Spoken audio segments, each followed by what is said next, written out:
Hello, sweet souls. How are you? You can see my face. You can also hear me on audio. I'm doing all the things today. It really is an experiment in allowing more of me, all of me, to be out in the world. So hopefully, if all goes well, you will have options. You'll be able to see me on video. You'll be able to hear me in audio. And you'll be able to receive a transcript as well. And there's lots of reasons why I was called to kind of expand on mediums. But let's just get into the message. Let's just get into the resonance of this moment.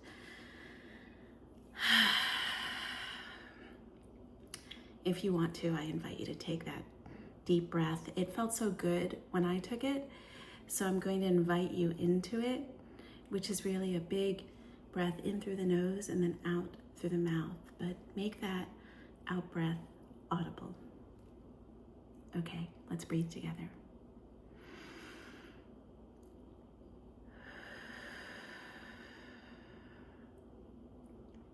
Gosh, that out breath feels so good. It feels really good. So I have a lot to transmit today based on everything that I've heard and seen and felt in the resonance between us. And I want to start by making sure you know that we are in the trecena or the trecena of in the Mayan sacred calendar. And this is one of my favorite times. Is very strong in my Mayan soul chart. And if you ever want your Mayan soul astrology reading, just reach out to me and we can do that for you. But is the energy, the nawal of the explorer, of the journey, of the path. And we are starting anew, and we're in the middle of that journey right now. We've left the trecena of Kawak, which was all about the rain and the rebirth, and now we're on the journey.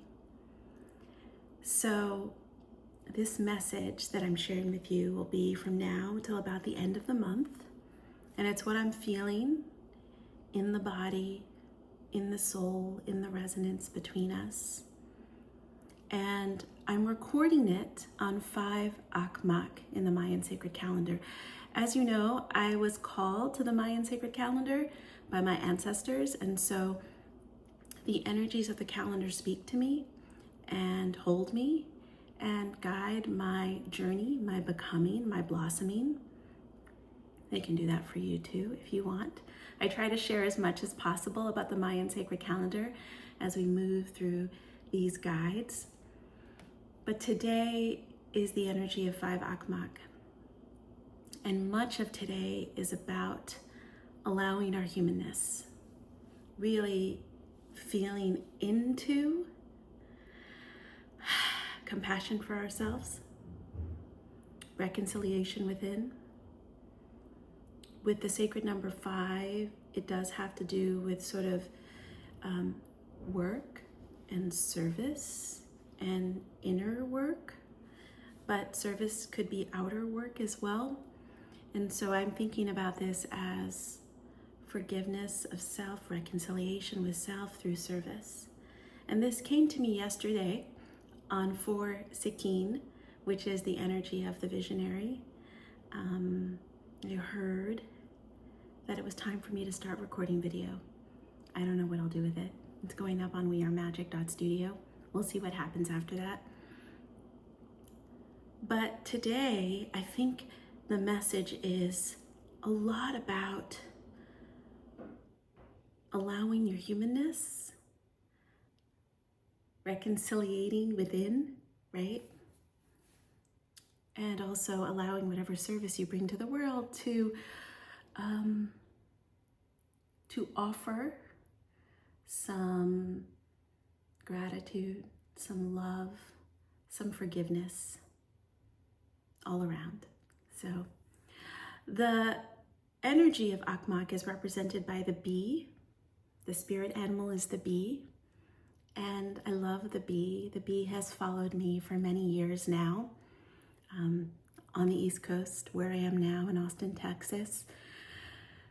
The bee represents sweetness in collaboration, in community, in nurturing ourselves in connection with each other. And so there is a sweetness that rises when we collaborate, when we work together, when we help each other. Maybe even when we forgive each other.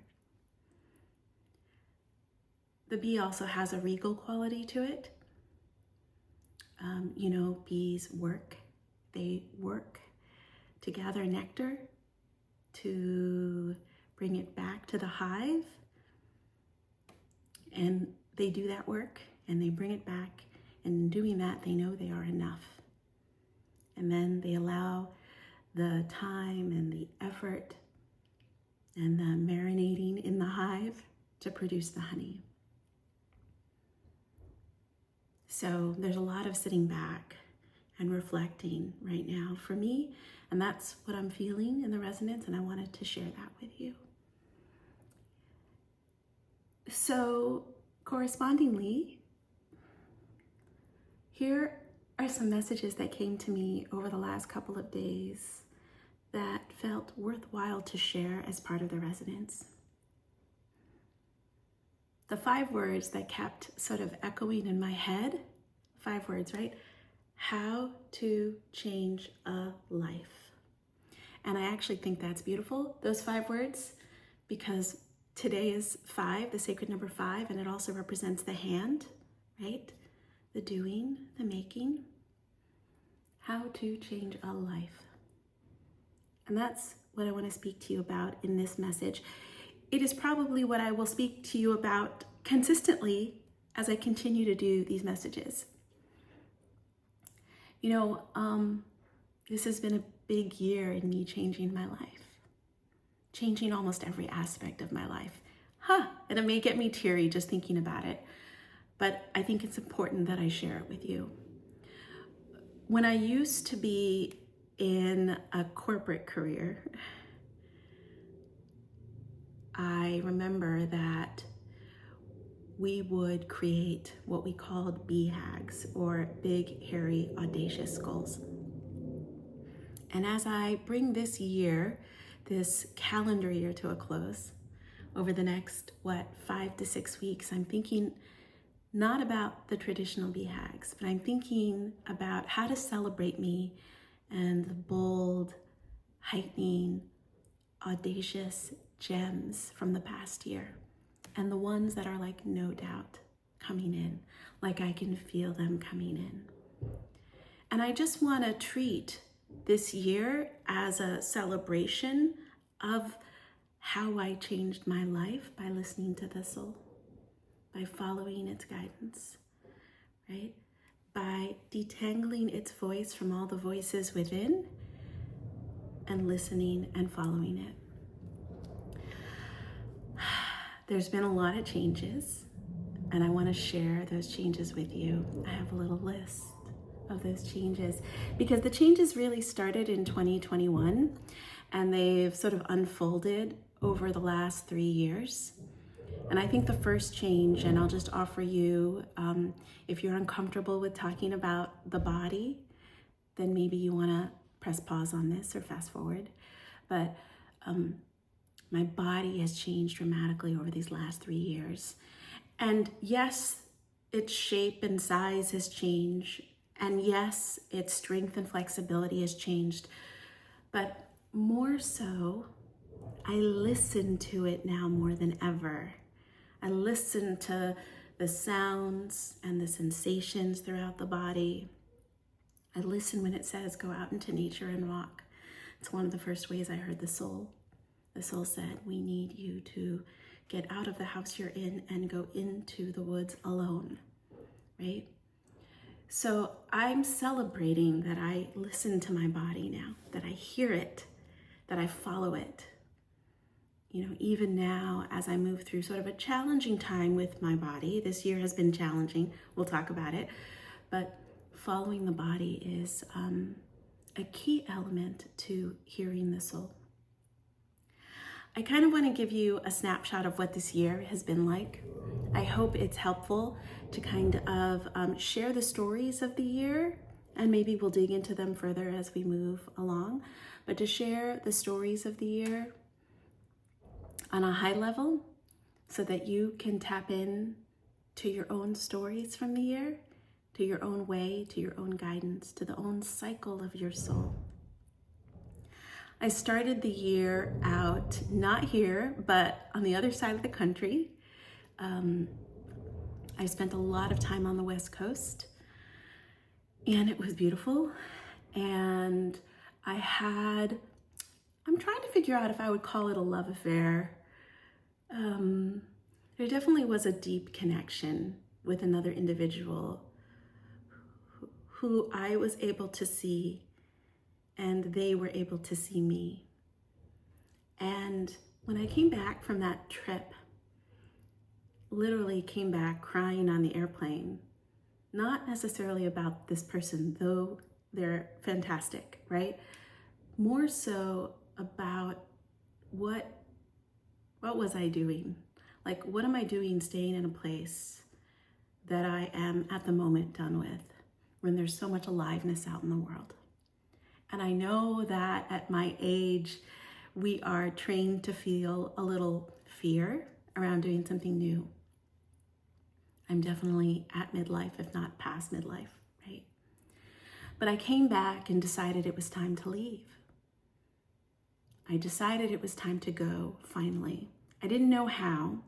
I had these expectations in my head of how I might leave New England and go somewhere else. And I had ideas for where I might go. I had one very strong idea, especially. But as I was coming into that knowing and that knowledge and that wisdom, suddenly I learned that all the body movement I had done over the last couple of years had caught up with me. I had been trying to heal an ankle injury from all the hiking I was doing, and it didn't heal naturally. And my surgeon decided we needed to do surgery. My podiatrist decided we needed to do surgery. So that meant taking apart my life. Like, I couldn't live 3 floors up above the sea anymore. So I took everything and slowly started getting rid of it and releasing it out into the world, letting go. There was a lot of resistance, no question. There was resistance, I think, because I thought I might leave in a different way. And yet I started getting rid of things, and I put things in storage, and I let go of my lease, and I moved out. And first and foremost, I went to the Berkshires of Massachusetts, because that's a place that feels like home to me. It was a place where I could center myself after feeling a couple of months of resistance and dysregulation. And I did. I spent time centering. Even though I couldn't hike, I spent time out, in nature, even if it was just sitting out in the grass. And I just allowed me to return to center. And then I moved back to the sea for my surgery and spent 3 or 4 months on the sea, having surgery and recovering from surgery and learning how to walk again. Just hearing, like, changing a life requires us learning how to do things again. I had to learn how to walk again because I couldn't use one foot. And I never thought I would be in that situation, a single individual out on my own, having to do something very, very hard with support, but support that didn't sort of fit into the box I had set up in my head. But I did it, and so many friends came to help me. Gosh, I'm so grateful for the friends who were with me, who reached out to me, who showed up, who took me to the sea when I couldn't walk, when I was on a little scooter, right? And those 3 to 4 months in that little room recovering also helped me awaken like the fullest extent of my magic. My connection to soul had already been developed. My connection to my ancestors had already been developed. But now in that little room, I could hear everything more clearly. And they literally were like, "Hi, we're here." They literally came to check on me all the time. And I began to hear them more readily. Hear my past ancestors, my past guides, hear all the other energies that I work with, like the Mayan sacred calendar. And they would share with me guidance and help me trust my path. Yes, they would also share with me things that were coming. I could feel into what was happening, not just for me, but for others and for the collective, especially with my clients. And yet, it is not my job or anyone's job to tell you what's going to happen. I don't think I know the future. I don't always wish to know the future, because part of being a human is like allowing the awe of this lifetime, right? So they fully dropped in, and I met with someone who's a resource to me, and they said they were waiting for you to get still enough for them to be with you, for you to hear them, for you to detect them from all the voices within. So that happened. And then once my doctor told me I was cleared-ish, we're never really cleared, but I was cleared-ish, I had already put everything in storage. So I packed up my car and I drove 32 hours across the country. It took me about a week, 8 days, because there was a hurricane that was happening during that time. But I drove across the country to my new land, which is Austin, Texas, which is where I am right now. I was called to this land. It was a calling. It was a repeated calling that I needed to be here. And at some point, I know I will tell you all the reasons why I'm here.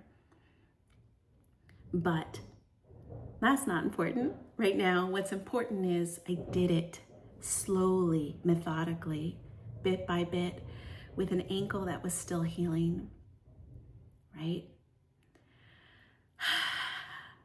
I took some time to adjust to the climate here. I'm still adjusting to the climate here, if we're honest, right? I don't know what summer is going to be like here, but between my allergies and my ankle, I've been adjusting, and I've been trying to find a more permanent home here. Currently, I am in a little casita in South Austin, but I'm here. I'm here from the beginning of the year to now, right? We're the end of November? So we're 11 months in. Look at me, I'm here. I changed a life. I changed my life, right? All by following the nudges and the guidance from within, from my own soul.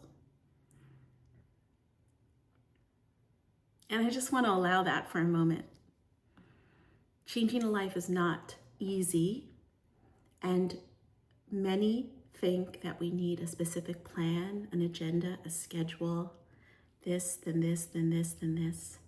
What I did was allow myself to be guided moment by moment, and that was really hard. I'm not saying it's easy to follow the soul. There was a lot of resistance, but I allowed that resistance, right? I allowed that resistance, and I learned so much about me through the process. And so now I'm here, and I want to share some things that have happened that feel like messages for all, not just messages for me. Over the course of this week, whenever there was resistance, over the course of this year, whenever there was resistance, I always brought curiosity to the situation. And I've done a lot more shadow work. Every year we're growing, we're learning about ourselves. And I've done a lot of shadow work this year. And I've done a lot of other big things. Like last week, I attended an intimacy event. Literally, there were 40 men and women there to explore intimacy, sacred union between two individuals. And we did a lot of practices and exercises to be with the intensity of each other. And I am learning what it feels like to be with the intensity of another person. And I don't mean shallow intensity. I mean deep intensity. Like the kind where you're looking in each other's eyes for minutes, many moments, and you're sharing the most vulnerable stuff. And you're bringing a lot of compassion. And it was super enlivening for me to witness how I react when I get what I think I want. Like, if you were to ask me what I want in a future partner or future partners, I would say real deep intimacy, real deep presence with each other. So it was wild to feel in my body what that felt like for a moment. There was one person that I met with. I met with a bunch of people there, but there was one person in particular where our depth really met each other. We weren't romantic connections, but it was beautiful for human to human to do that. And for me to be able to do that with a man was really beautiful. I'm also doing other kinds of soul work where I am writing down a lot of the lessons of the last year or 2 or 10 from the soul. And much of that is because you all know I'm a writer. Yes, I said y'all. Y'all know I'm a writer, and I am spending more time writing. But there's some things that I wrote down that I wanted to share with you. For example, I noticed, and I finally heard it and felt it, like the ancestors offered the wisdom, that sometimes, I talk a lot about judgment versus discernment in my work, but I'm a human. I still judge others. I'm not at all perfect, even though I bring a lot of curiosity to so many of my behaviors. But sometimes I judge others for offering their bigness or their all that isness to the world, right? For telling their most true and authentic story, for being super vulnerable publicly. And I was like, wait, but I do this. So what is here for me? Like, what is there for me to learn here? And I learned that that's a signal within me that I'm not yet embodying my all that isness publicly. That in many ways, I'm still playing small. And that's okay. I don't have to do all of it, right? And also, this is not a judgment of another human. Like, all of our judgments of others are judgments about ourselves in a particular moment. Take that. If you judge another, you're really judging a part of yourself that you may not have fully developed, or you may not be able to sit with and bring compassion to. So I'm consistently asking myself whether I'm playing small. How can I bring my most authentic self to the experience in this moment? Any judgment I harbor of myself or another holds a really important piece of intelligence or even medicine for my growth, for my becoming, for my expansion, not just of my spiritual self, but like my pure old human self, right? I also wrote down this week, and I want to offer it to you. It felt very alive that each time something doesn't work out quickly or on my mind's timeline, because my mind still has a timeline, even though I say, loosen your grip, sweet one. I hear the soul say that. But each time something doesn't work out instantaneously or on a specific timeline, I remind myself that there is more here first. Perhaps I need more experience. Perhaps I need to allow more pleasure. Perhaps I need to allow more peace. Perhaps there is more education for me to gather, more wisdom to surface, right? And that everything is working out in timing that aligns with the development and the expansion of my soul. And that is a message for you too. Another thing unfolded this week, and I know it's for all, it's not just for me. I had a big I guess I would call it a dream. It was a visualization or meditation with the ancestors during a Kundalini activation event. And you've probably heard a lot about Kundalini activation. A lot of times it happens involuntarily, and it has happened many times involuntarily to me over the last several years as I really use the technology of this body, allow it to expand. And also, you can do it voluntarily with a facilitator. And I highly recommend Kelsey Phillips. She's based in Ecuador. She is Shakti Mama on Instagram, and she does free Kundalini activation events every month, every other month. And she sort of channels as a vessel for this movement of energy, this energy of Shakti. And I've been participating in her sessions for a few months now because, I was still for so long on a bed with my ankle propped up. And so it was really helpful for me to move energy. And in this past week's session, I had a vision that I think is really important to share with you. Before we went into practice, I called in everyone. I called in my guides. I called in my ancestors, my healthy and healed ancestors. I called in my teachers, and that may be people who are actually teachers, the energy of my teachers, but also my relationships, all of my relationships, even people I'm no longer in relationship with, right? And I called in the energies of the calendar and the energies of cacao, because I work with the spirit of cacao very closely. And we sat around an astral fire, and they spoke to me. And they told me why I came to Texas. Now, I know many of the reasons why I came to Texas. I have received them in visions. I know some things that may unfold here. I kind of hold them at arm's length as best that I can, so that I may allow awe and surprise and not build up expectation for what might happen. But they offered a much more, I want to say important reason, a less human reason for coming to this land, for why I was called to Texas, for why I am meeting so many different types of healers and writers who have been called to this land.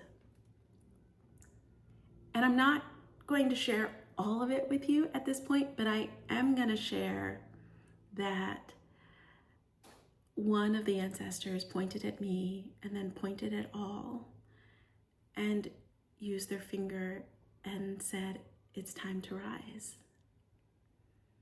Like, it's time to rise. And that wasn't just for me, that was for you too. It's time to rise. We're being called to rise. They also offered that all these perceived challenges that we have in life, I'll speak for me, like the challenge of finding a new home right now, whatever challenge you may be going through, the challenges that arise along the way are the way. They are the way. You are meant to learn and transmute the pain into wisdom so that you can offer whatever you want to offer to the world, whatever you hear the call to offer, even if it's just a smile to the person you meet on the street, right? So finally being on this land, so I wanted to tell you that dream. I wanted to tell you that vision with the ancestors, and also share that, like, finally being on this land, I'm beginning to hear the call to finally sit down and write my next book. I've written a couple of books, but they were in a different realm, and this one is a memoir on how to hear your soul, and also how to become alive again, how to feel aliveness, how to allow aliveness to move through you, energy to move through you. And so I'm excited to share bits and pieces of that journey with you, of those stories with you. And part of the thread, like one of the threads in my story, perhaps in yours, is to understand abundance and prosperity in a very different way. That much of it is about aliveness and about having what you need in the moment that you need it. Being what you need in the moment that you need to for yourself, right? For yourself. Transmuting pain into progress, whatever progress means to you. So this message is for around now, November 23rd, 24th, through the end of the month at least. And by the end of this week, we will be approaching December 1st and also a new moon in Sagittarius. And I work with the lunar cycles very closely. And this week in particular, we are moving through the dark moon phase, which is my favorite phase. It is the phase in which I heard myself most loudly, most strongly. It is the phase in which we review, we do the inner work to think about all that's happened and the lessons we wish to glean from it all. And so this is the week for that. I invite you to really kind of move in with the dark moon phase, like be with it, exist with it, sit with it, marinate in it. And I know this week in sort of the American calendar system is a big holiday, and you will be around a lot of people perhaps. I invite you to find the moments that you can to go inward, to be with the dark moon, to allow your own wisdom and voice to rise. Because there's wisdom there. In fact, what I'm hearing is, even though you will be with other people, as you are with other people, oftentimes that is when we feel the most independent, the most alone, not necessarily in a bad way, but in a way that allows us to be within and really witness. Witness what's happening outside of us, witness what's happening within us, hear our own thoughts, hear all the voices within. You know, the soul is the ringleader of all the voices within, the mind, the ego, the personality, the witness, our awareness, the heart and its emotions, the body and its sensations. The soul is the ringleader. And so the soul is asking you to really take this time to listen. To listen.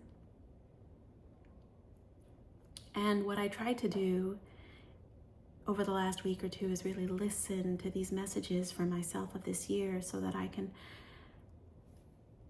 remove, separate what's for all, right? There are a segment of messages that are for me, there are a segment of messages that are for all. And that's what these resonance guides are about. I want to make sure that I offer you the texture of the moment.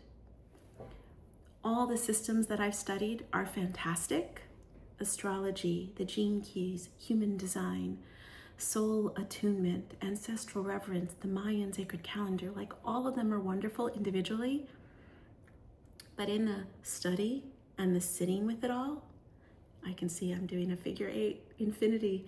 In the study and the sitting with it all, I have been able to access a plane of resonance, of texture